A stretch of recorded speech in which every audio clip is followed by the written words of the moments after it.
Okay, so here we go. Continuing on into our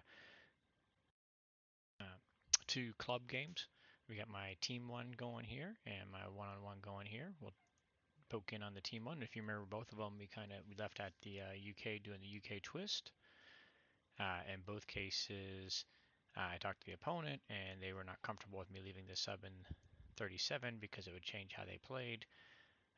But they couldn't do because they said if I had the sub in 37, then they would want to attack 33. So I just moved the sub and put them in 30 in both cases. So here in the team game, um, it is the same player. I'm playing him. He's playing Japan in this game, and he's also the one-on-one I'm going against Artmetis. So he chose to buy 2 destroyers, a sub, and a transport. So to me, that's what I want to trigger with this sub buy. I want to trigger them not getting 3 transports and even, 1 transport. That means he's 2 transports behind now. At this stage, you can see he took out Pearl Harbor. And doing so, he did lose a fighter, cruiser, and submarine. We submerged the sub in that case. And then what he did do is he sent his 2 fighters after um, the cruiser. And you can see right here, he lost a fighter and killing the cruiser there. And then he pulled his units back. Additionally, he only had 1 guy left in Yenin because he lost 2 infantry attacking. He only had 1 guy left in there. So US won. We actually went ahead and hit Yenin there as it was. So now that leaves the opportunity for UK to hit Thai with fighter and or bomber and bounce back, and that means Japan's really behind over here, and he's only got 2 transports. So hopefully, I mean that's kind of what we like to see with this twist, right? We like to see Japan get slowed down. So it looks like we accomplished that slowing Japan down, which was the main goal. Over here in Russia, um, he had a tank and a infantry here. We attacked it. We strafed the understacked Karelia and retreated back into West Russia here. We had some pretty good results there. Uh, we were a little concerned that we're giving him decent odds here. Let's see if I can put that in the calculator real quick to show what we were talking about when we were debating. Is this okay? Um, at the end of it, they're threatening with the 5 fighters going here, but we gotta remember UK was able to build two transports, so we got a pretty heavy kick coming in here. Uh, but it's something to talk about. I mean, would most people give him this opportunity? I don't know. Let's see. I'm gonna punch it in here real quick. Because we used the U.S. to take advantage of here. The fighter couldn't make it all the way back to West Russia. That's one of the things we talked about. Um, he didn't have a bomber, so the best he can do is 3 units in the battleship here. So I'm okay. I told them I'm okay if you don't put a fighter, the U.S. fighter in TJ.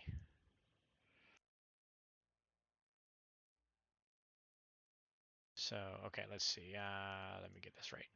2 infantry, 8 tanks, 5 fighters that can hit. And we've got an AA, 5 infantry, 2 artillery, 3 tanks, 2 fighters. So, the big concern is obviously this is putting the Russian fighters at risk, right? And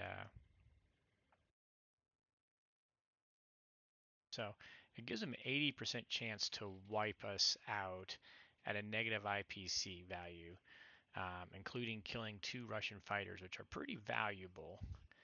But in doing so, he's tossing in there 7 to 8 tanks and potentially a fighter on the AA.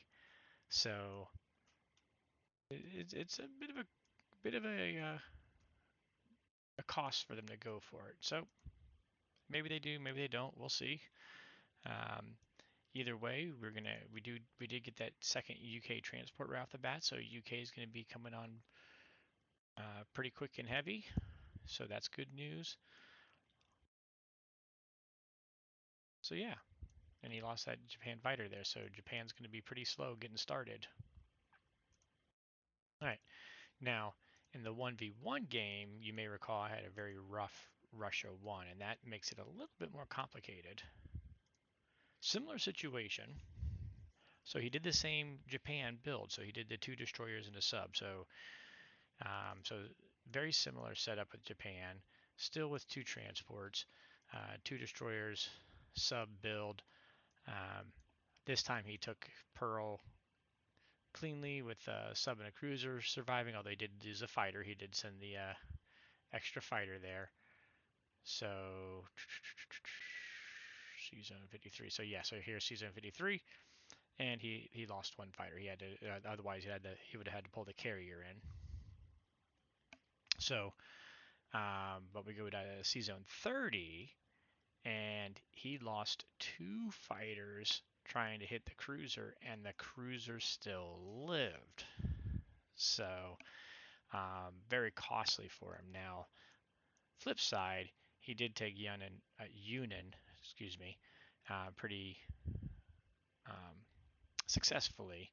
So I'm not going to be able to do the U.S. attack there and UK down here type deal. Interestingly enough, this is the type scenario where we could put the cruiser in here, do a Season 35 UK2 drop, and um, be pretty sick, a good start.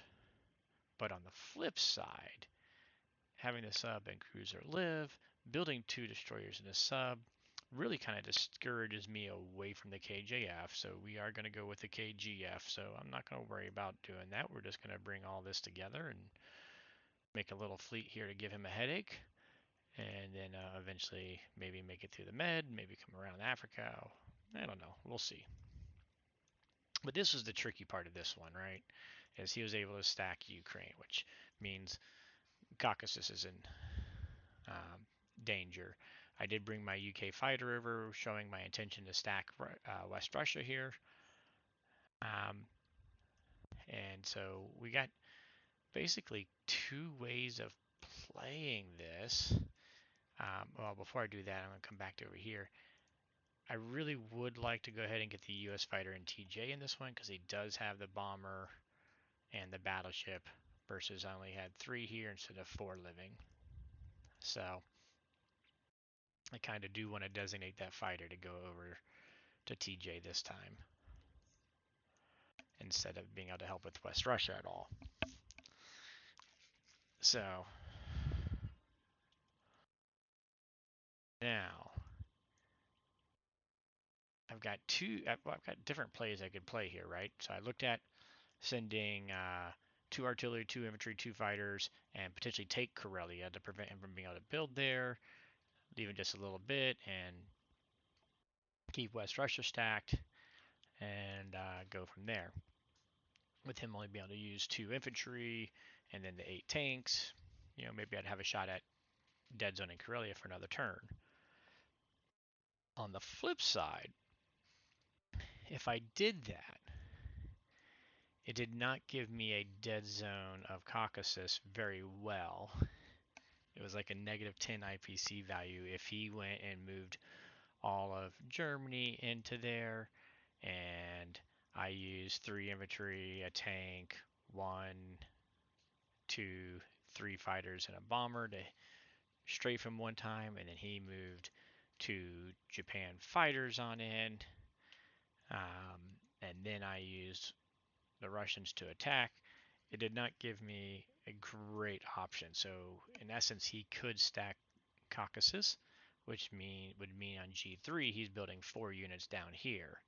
So is it worse to let him build, 2 units G2, 2 units G3, or 4 units G3, right? And once they get set in there, it's really hard to move a defensive stack. So we were going to have a challenge to get him out of there. The other option is to go ahead and strafe Ukraine, which is what I hate strafing, but I think that's what I'm going to go for, and then retreat back. 2 rounds is a IPC positive strafe for the Russians on a neutral dice. Of course, we don't necessarily have neutral dice, so we're going to hope for allied favored dice so we get even bonus there. But when we retreat, we should still be able to hold on to West Russia and at the same time dead zone Caucasus, which is what I'm leaning towards wanting to do. So US 1, I'm looking to go for the greedy 3 transport buy.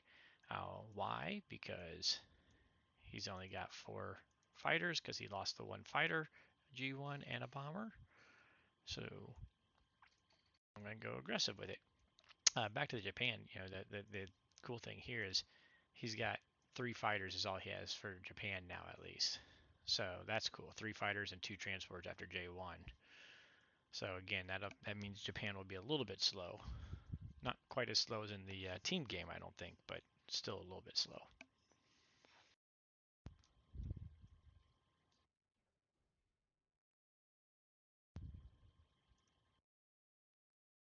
I don't know that it's worth attacking these guys. Thought about attacking these guys, but then the fighter can't get back. I don't think I have any attacks with the US, right? That's not worth attacking. Yep.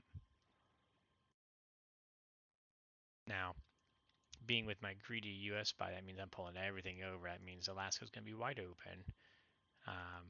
But, I don't know that he wants to take Alaska right now. I mean, he's got, we'll build and we'll defend it, whatever, if he does. But he needs to get units onto the mainland. More so in the other game. This game, he's got a little bit more flexibility, I guess, so he might go ahead and take Alaska then, I guess, in that particular case. But, whatever. So no combat moves, I don't think. All that's to say.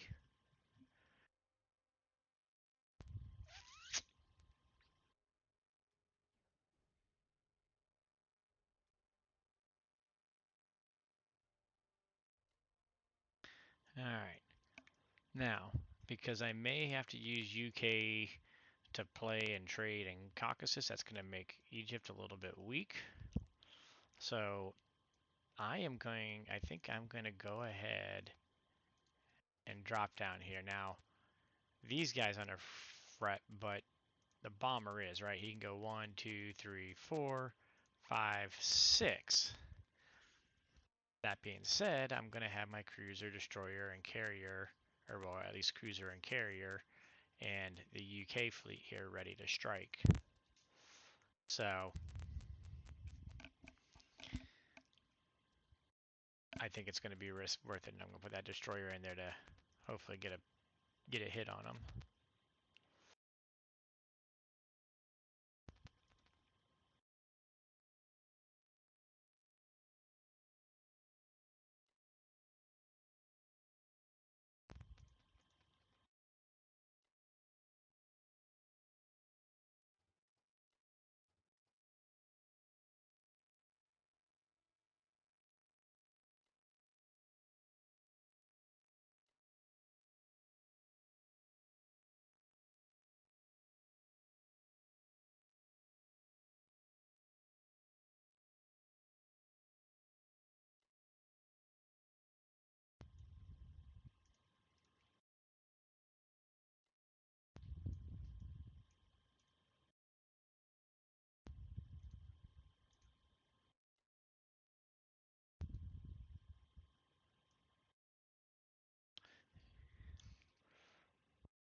Alright, so we got 3 transports, 2 infantry.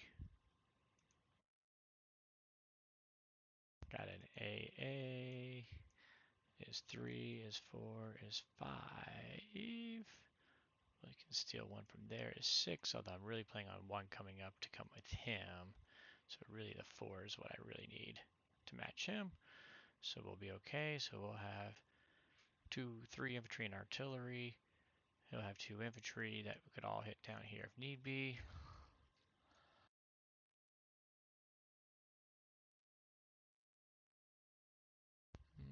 Maybe we want to pull this bomber back a little bit.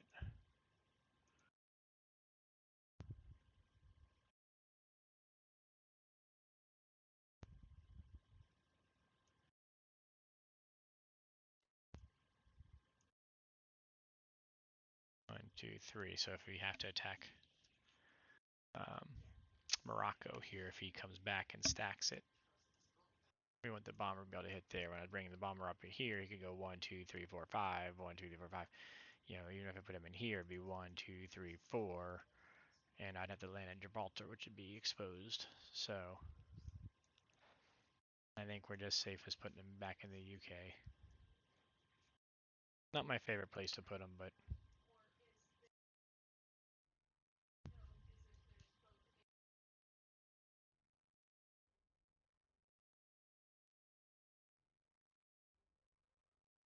I think I got this. I always hate this turn. It's always too many moving pieces. I think we got everything though. If not, we're going with it anyways.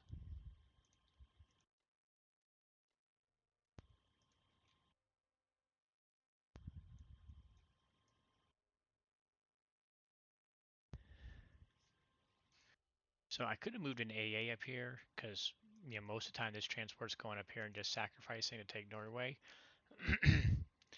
and save the AA.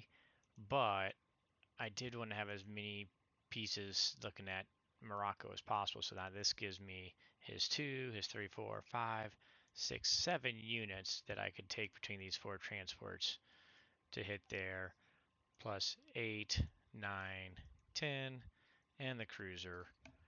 So hopefully between the UK, US, I didn't pull out the calculators or anything, but between the UK, US 1, 2, and Morocco, that dead zones Morocco. So if he wants to use his bomber to kill this transport, he'll be risking it 1 against the destroyer and then 2 against the attack coming next.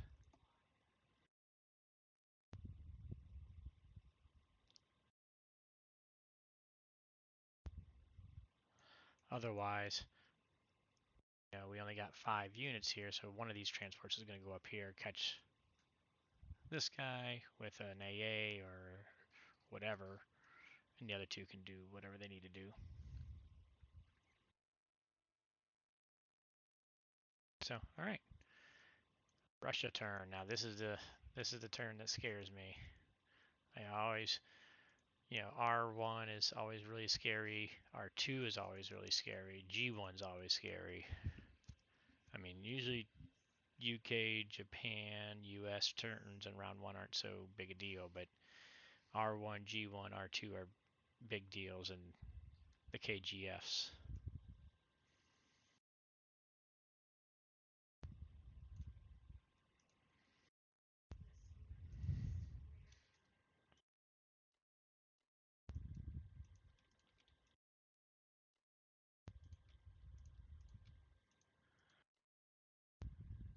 So 16 versus 13.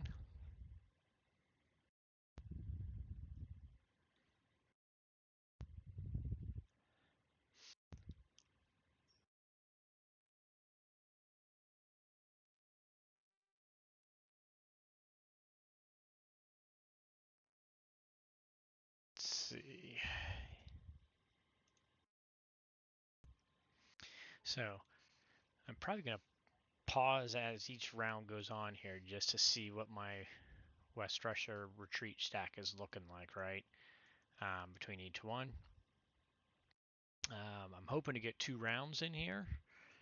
I don't know that I'd press it to 3. 3 is probably going to be too risky. We'll see what everything looks like, though, right? You just don't know until you actually do the battle. Everything else, we got to pull back. So I got an attack power of 30. He has defense power of 33. But as we said, I got units on him, so we should expect about 6 hits each. first round of combat. So let's get 7 for allies.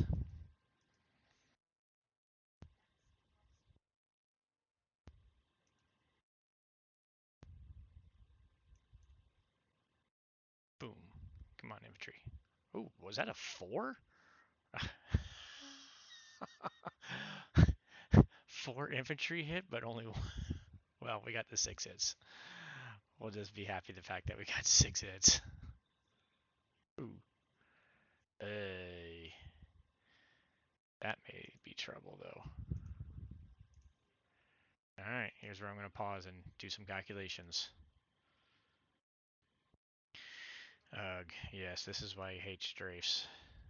That did not go real good.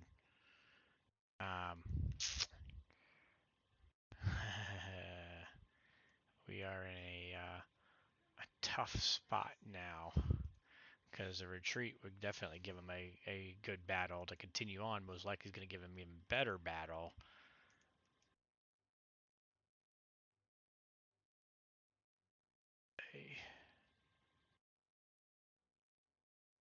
We may have made a goof here.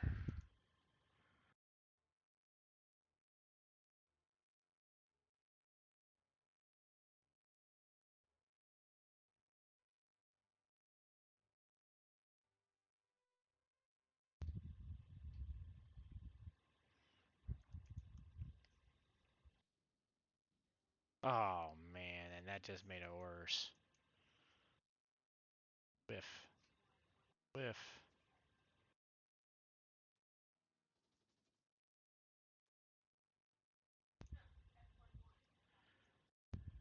Yikes. Alright. Well, we're going to have to make the best out of a bad situation here. And I think I must have goofed in my calculations or something. I don't know. But anyways, we're going to retreat back to here. We're going to sacrifice out the fighter in all likelihood. I mean, if he comes everything he can to here into Caucasus, he's going to be able to take out my 2 Russian fighters. I mean, 2 tanks. I mean, he's just going to wipe Russia out.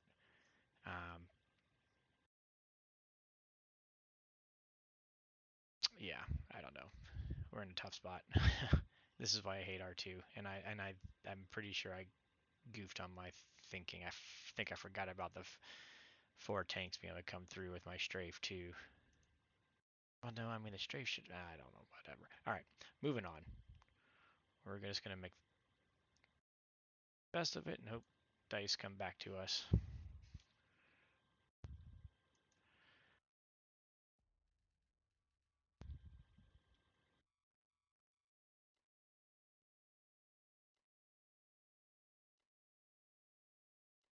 If he commits everything to there, then putting 2 fighters, 2 infantry over the fighter would be risky just to take the 5 infantry. So maybe taking 1 fighter off of it can help this out. It's just not pretty. Not pretty.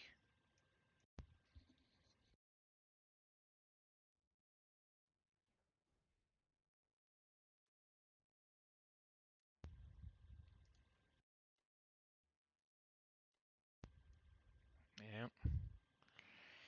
I guess it is what it is now, though.